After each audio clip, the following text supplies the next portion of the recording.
দেউলিয়া হওয়ার ঝুঁকিতে বিশ্বের ৭ দেশ রয়েছে বাংলাদেশও। বাংলাদেশ সহ বিশ্বের ৫০টি দেশ দেউলিয়া হওয়ার ঝুঁকিতে রয়েছে। ২ বছর আগে বিষয়টি সতর্ক করেছিলেন জাতিসংঘের এক শীর্ষ কর্মকর্তা।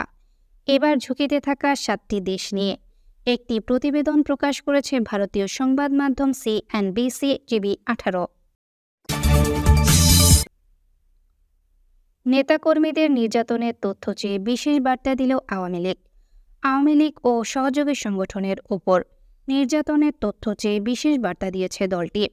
আজ রবিবার ৬ অক্টোবর সকাল ১০টার দিকে আওয়ামী লীগের ভেরিফাইড ফেসবুক পেজে এই বার্তা দেয়া হয়। অন্য সব দলকে ধ্বংস করতে চেয়েছিল আওয়ামী লীগ। একদলীয় শাসন কায়েম করতে আওয়ামী লীগ সরকার অন্য দলগুলোকে ধ্বংস করতে চেয়েছিল বলে অভিযোগ করেছেন জাতীয় পার্টির চেয়ারম্যান গোলাম মোহাম্মদ জিএম কাদের। তিনি বলেছেন, আওয়ামী লীগ সরকার বিএনপিকে হামলা মামলা দিয়ে ধ্বংস করতে চেয়েছে। তাদের নেতাকর্মীদের বিরুদ্ধে শত শত মামলা দিয়েছিল, আবার জামায়াতে ইসলামীকে মাঠে দাঁড়াতেই দেয়নি।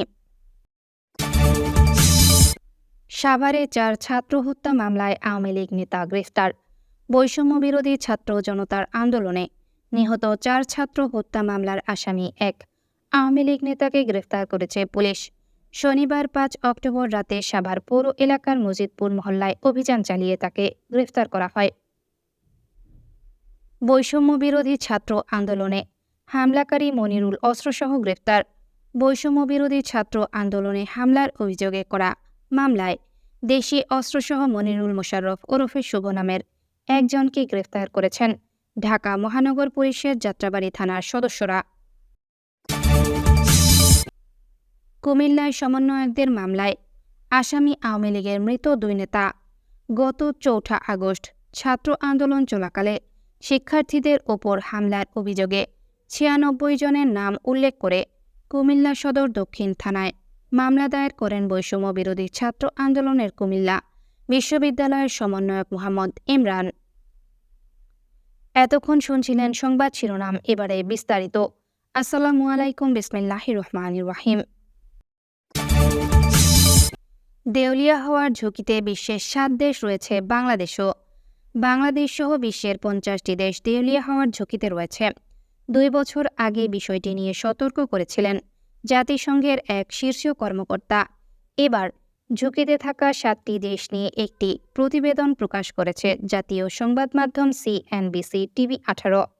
সংবাদ মাধ্যমটি শনিবার ৫ অক্টোবর প্রকাশিত এই প্রতিবেদনে এরকম ৭টি দেশের ভঙ্গুর অর্থনৈতিক পরিস্থিতির চিত্র তুলে ধরা হয়েছে।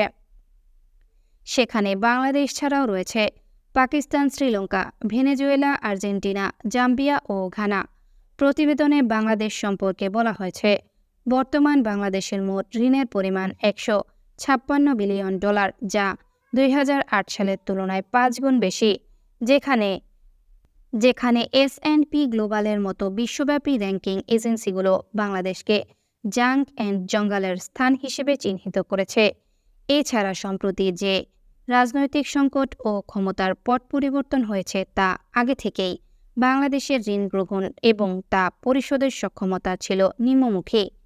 এর ফলে দেশের বৈদেশিক মুদ্রার রিজার্ভ ২০২৩ সালের জানুয়ারিতে $৩২ বিলিয়ন থেকে কমে ২০২৪ সালের সেপ্টেম্বরে $২০ বিলিয়ন নেমেছে। প্রতিবেদনে আরও বলা হয়, গত কয়েক বছরের টাকা অবমূল্যায়ন করেছে বাংলাদেশ ব্যাংক কিন্তু এ ধরনের পদক্ষেপে এখনও পর্যন্ত কোনো সমাধান আসেনি। খাদ্যমূল্য বাড়ার কারণে ২০২৫ সালে মুদ্রাস্ফীতি বেড়ে 10.1% হতে পারে বলে ধারণা করেছে এশীয় উন্নয়ন ব্যাংক ADB। নেতাকর্মীদের নির্যাতনের তথ্য চেয়ে বিশেষ বার্তা দিল আওয়ামী লীগ। আওয়ামী লীগ ও সহযোগী সংগঠনের ওপর নির্যাতনের তথ্য চেয়ে বিশেষ বার্তা দিয়েছে দলটি।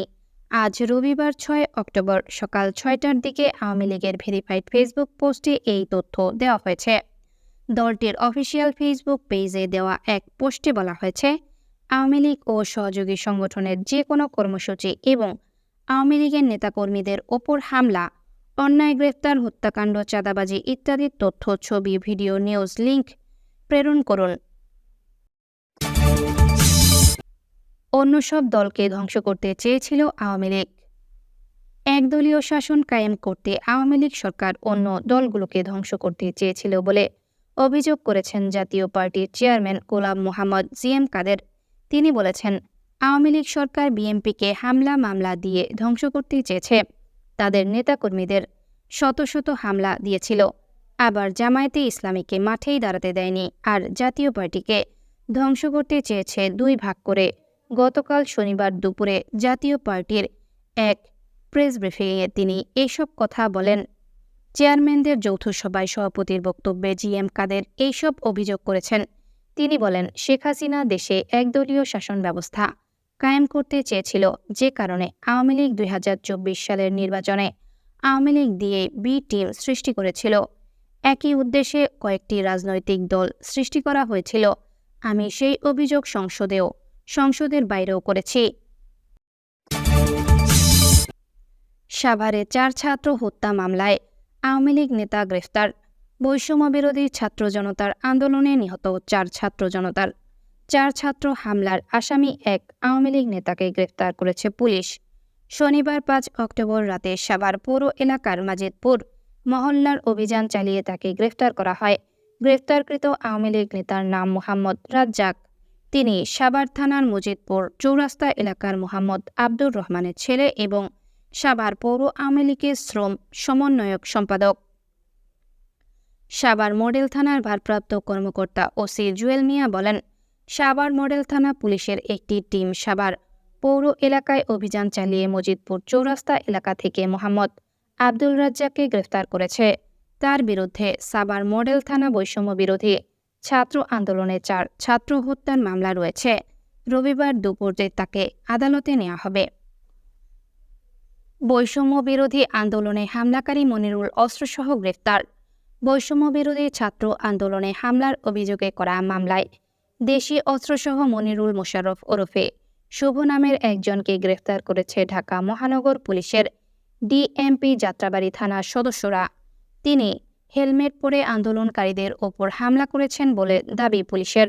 গতকাল শনিবার বিকালে ডিএমপির মিডিয়া সেন্টারে এক সংবাদ সম্মেলনে ওয়ারী বিভাগের অতিরিক্ত উপকমিশনার মোহাম্মদ মফিজুল ইসলাম জানান, গত শুক্রবার রাতে রাজধানীর উত্তর যাত্রাবাড়ির বিবির বাগিচা এলাকায় অভিযান চালিয়ে মনিরুলকে তার শ্বশুরবাড়ি থেকে গ্রেফতার করা হয়।